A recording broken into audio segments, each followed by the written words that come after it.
ఓం నమ శివాయ. Welcome to my channel అండి. అందరు బాగున్నారా? నేనైతే చాలా బాగున్నాను. మీరు కూడా బాగుండాలని కోరుకుంటున్నాను. మనం ఈరోజు వచ్చేసి హైదరాబాద్లో ఉన్న ది మోస్ట్ అండ్ చాలా పవర్ఫుల్ శివాలయంకి వచ్చామండి. సో ఈ శివాలయం ఏంటి, దీని చరిత్ర ఏంటి మనం ముందుకెళ్ళి తెలుసుకుందాం.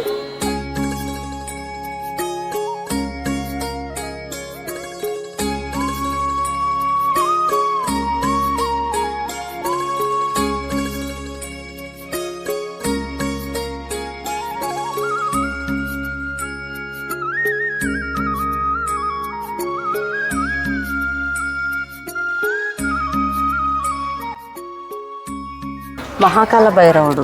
ఓకే, ఈరోజు ఆయనకి జరిగే ప్రత్యేకంగా అభిషేకాలు ఏం జరుగుతాయి? అభిషేకాలు అంటే భస్మాభిషేకం ఉంటుంది. ఆయనకు ప్రీతికరమైంది భస్మమే కాబట్టి భస్మంతో అభిషేకం ఇప్పుడు గురువు. మరి ఈయననేమో భస్మ మహారుద్రుడు అనమాట. ఈయనకు కూడా భస్మ ప్రియుడు అనమాట. ఈయన ఆరోగ్యాన్ని ఇస్తాడు, ఐశ్వర్యదాత ఈయన. నెక్స్ట్ అమ్మవారికి ఈమె జగదాంబ అనమాట. అమ్మల కన్నా అమ్మ జగదాంబ. ఈ తల్లికి కుంకుమార్చన ఉంటుంది. అంటే వీళ్ళ ముగ్గురికి కూడా మేము ఏంటంటే నామాలు ఇస్తాం. గురుగారు నామాలు ఇచ్చారు, 18 నామాలు. ఆ 18 నామాలతో ఇక్కడ మీరు అభిషేకం చేసుకోవచ్చు అనమాట. ఏకదశ లోహ శివలింగేశ్వరుడు. అంటే ఇప్పుడు ఈ రమణేశ్వరంలో 3000 పైన శివలింగాలు, తర్వాత శ్రీచక్రాలు ఉన్నాయన్నమాట, విగ్రహమూర్తులు. వీళ్ళందరికీ చేసిన ఫలం వస్తుంది. ఈయన ఒక్కడికి అభిషేకం చేసుకుంటే, ఏకదశ లోహానికి చేసుకుంటే వాళ్ళన్నింటికి చేసే ఫలితం.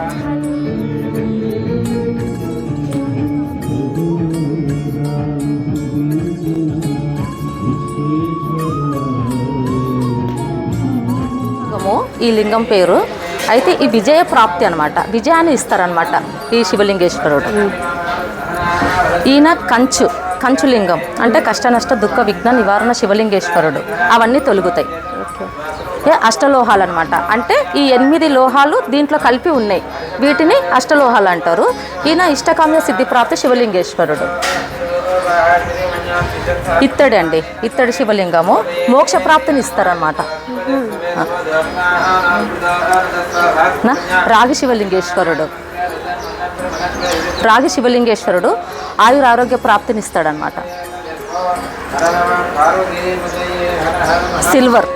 సిల్వర్ శివలింగేశ్వరుడు సర్వరోగ పాపదోష నవగ్రహ దోష ఇవన్నీ నివారణ జరుగుతుంది. ఇనుము దుష్టపీడ నివారణ శత్రునాశన శివలింగేశ్వరుడు. కంచులోహ శివలింగేశ్వరుడు ఐశ్వర్య ప్రాప్తిని ఇస్తారనమాట. వీటన్నింటికి చేసుకుంటే ఇన్ని ఫలితాలు మనకు మనకి అన్ని ఒక దగ్గరే ఇలా ఉన్నాయన్నమాట. అది ఇవి ఎక్కడ లేవండి ప్రపంచ చరిత్రలో. అష్టలోహాలు అనేటివి ఎక్కడ లేవు.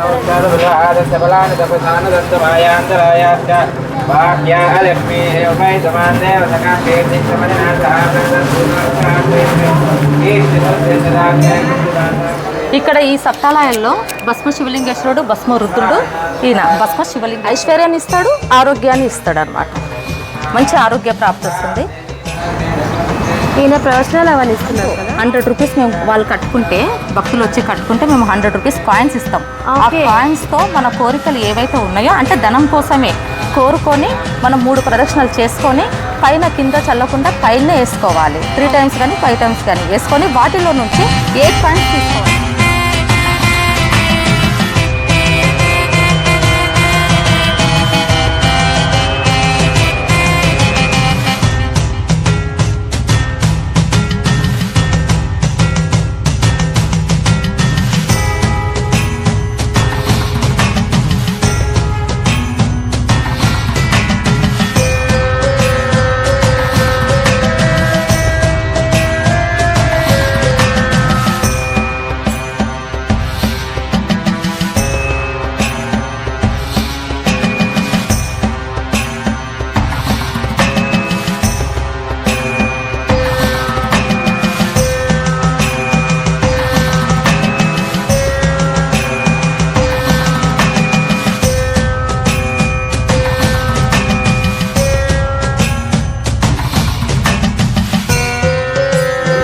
अभिषेकं करिष्ये।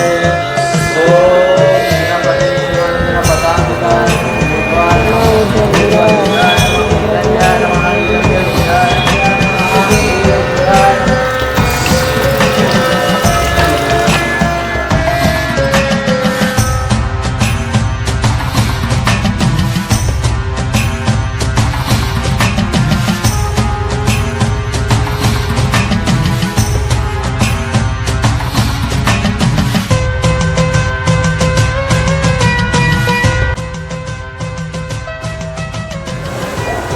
ఏం చెప్పేది అడగండమ్మా.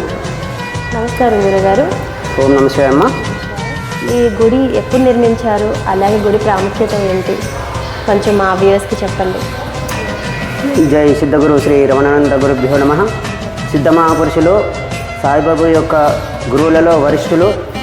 మొట్టమొదటి సిద్ధ గురువు ఈ లోకంలో, ఈ తెలుగు రాష్ట్రాలలో, యావత్ భారతదేశంలో గురుగారు సనాతన ధర్మమైన శివపూజ. సనాతన ధర్మం అంటే యావత్ ప్రపంచంలో ఉన్న శివపూజనే సనాతనము.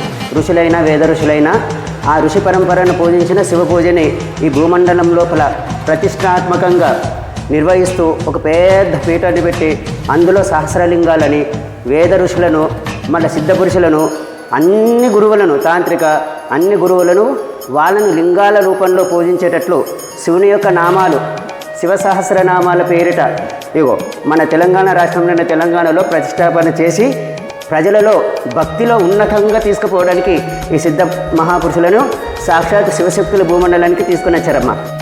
ఎప్పటి నుంచి? ఓం జయగురు రమణానంద. ఇది శివశక్తి షిరిడి సాయి మహానుగ్రహం పీఠం ఉంది. దీన్ని బాబావారి దుని అంటారు. ఇక్కడ 2017లో ఇది స్టార్ట్ చేశారండి గురూజీ. మనకి షిరిడి నుంచి నిప్పు తీసుకుని రావడం జరిగింది. అగ్ని 2015 నుంచి కూడా ఇది నిత్యం వెలుగుతూనే ఉందండి దుని. ఇక్కడ ఏంటంటే దుని ప్రదక్షిణ చేయడం వల్ల భూత ప్రేతాలతో బాధపడేవారు కానీ, దుష్ట ప్రయోగాలు గురైన వారు కానీ, నరఘోష, దీర్ఘవ్యాధుల నివారణ, కర్మనాశనం, అలాగే ఏదైనా సమస్యలు కానీ, శత్రునాశనం కానీ, సమస్యలు కానీ, కోరికలు కానీ, వాళ్ళు ఏదైనా ఏదో ఒకటి కోరుకుని సమస్య తీరాలని లేదా కోరిక నెరవేరాలని వాళ్ళ బాబావారిని మనస్ఫూర్తిగా కోరుకుని నవధాన్యాలు సమర్పించడం వల్ల ఇక్కడ చాలా మంది భక్తులు కూడా వాళ్ళ నమ్మకాలు నిజమైనవి చాలా మంది వస్తూ ఉంటారండి. తీరుకోవడానికి మళ్ళీ వస్తూ ఉంటారు, చెప్తుంటారు, మళ్ళీ వచ్చి చెప్తూ ఉంటారు. నవధాన్యాలు తీసుకుని మేము బాబా గారి దండం పెట్టుకోమని చెప్తాం. మీరు ఏమన్నా కోరుకోండి అని చెప్తాం. చెప్పిన తర్వాత దండం పెట్టుకుని 3 కానీ 5 కానీ 9 కానీ చేసుకోమని చెప్తాం. చేసుకున్న తర్వాత దానిలో వేస్తారు, అగ్నిహోత్రంలో వేస్తారు.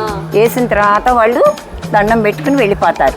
3 కానీ 5 కానీ 9 తిరిగి వాళ్ళకి మళ్ళీ సంకల్పం జరిగిన తర్వాత వచ్చి మళ్ళీ ఇక్కడికి వచ్చి చెప్పి మళ్ళీ మాకు చెప్పి అది జరిగింది అని చెప్పి సంతోషంగా చేసుకుని వెళ్తారు.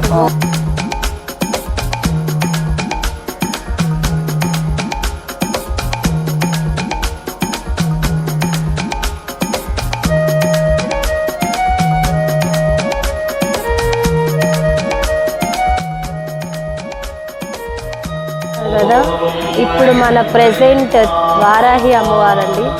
ఎక్కడ విన్నా ఈ అమ్మవారి పేరే మారుమోగుతుంది. ఇక్కడ కూడా ఆ వారాహి అమ్మవారు ఎంత నిండుగా అలంకరణతో బాగున్నారు.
అసలు శ్రీచక్రం అంటే ఏంటి, అక్కడ ఇంత పెద్దది ఇక్కడ పెట్టాల్సిన రీజన్, అలాగే ఇక్కడ మొత్తం ఎన్ని ఉన్నాయి, సో ఆ శ్రీచక్రం అంటే ఏంటి, మొత్తం ఎన్ని శ్రీచక్రాలు ఉన్నాయి, కారణం ఏంటి?